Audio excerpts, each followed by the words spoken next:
Et on se rend d'abord en Guinée où le président de la République a sommé les opérateurs économiques à baisser immédiatement les prix des denrées de première nécessité et il promet des mesures fermes pour protéger le pouvoir d'achat des consommateurs et booster la production locale.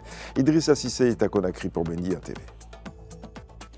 Ici en République de Guinée, les prix des produits de base augmentent de façon incontrôlée à l'approche du Ramadan et du Carême. Le président Mamadi Doumbouya a rencontré les commerçants pour discuter de cette situation et trouver des solutions. La réduction des prix des produits de base était au cœur des discussions. Le président veut alléger le panier de la ménagère pendant le Ramadan et le Carême. Il conseille la promotion des produits locaux. Selon lui, la réduction des importations passe nécessairement par le renforcement des capacités nationales de production. Des mesures fortes pour booster les importations. Le président a annoncé la suppression des surestaries jusqu'au 31 mars 2026 et l'ouverture du port de Conakry 24 heures sur 24 pour fluidifier les opérations et assurer l'approvisionnement du marché. Il a ordonné qu'aucun arrêté conjoint ne sera signé désormais sans son feu vert. Un acte qui vise à garantir la cohésion de l'action publique et préserver la compétitivité des entreprises. Idrissa Cissé, Conakry pour Média TV.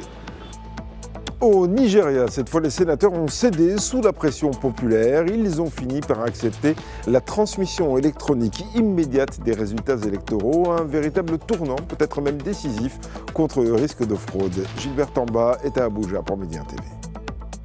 Il y a encore quelques jours, le Sénat nigérian disait non. Non à la transmission électronique et immédiate des résultats électoraux. Une réforme pourtant présentée comme un rempart contre la fraude. Mais face à la rue, aux juristes, à la société civile, le Sénat recule. Pourquoi ces volte-face? Officiellement, il s'agit d'un débat technique. Fiabilité du réseau, zone rurale mal couverte et risque de piratage. En coulisses, la lecture est toute autre. La transmission électronique empêche les manipulations entre les bureaux de vote et les centres de compilation, là où, historiquement, les résultats peuvent changer. La contestation a été massive, manifestations, tribunes d'experts, pression politique.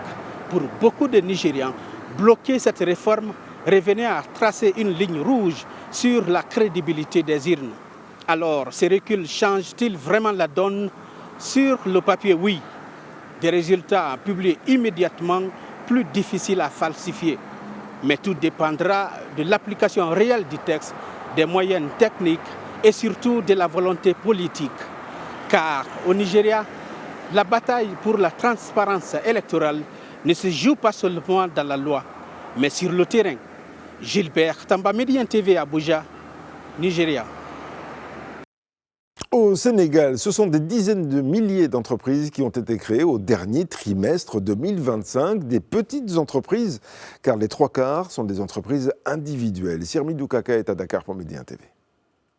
Ici au Sénégal, l'activité entrepreneuriale a connu une nette progression durant les 3 derniers mois de l'année 2025.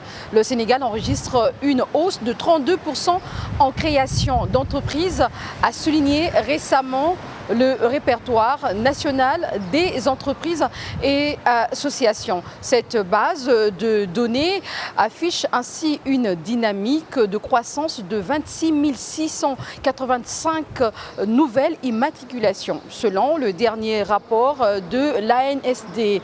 Le paysage des nouvelles créations reste largement dominé par les structures individuelles. Ces dernières représentent 76,0% du total des enregistrements au répertoire national des entreprises et associations.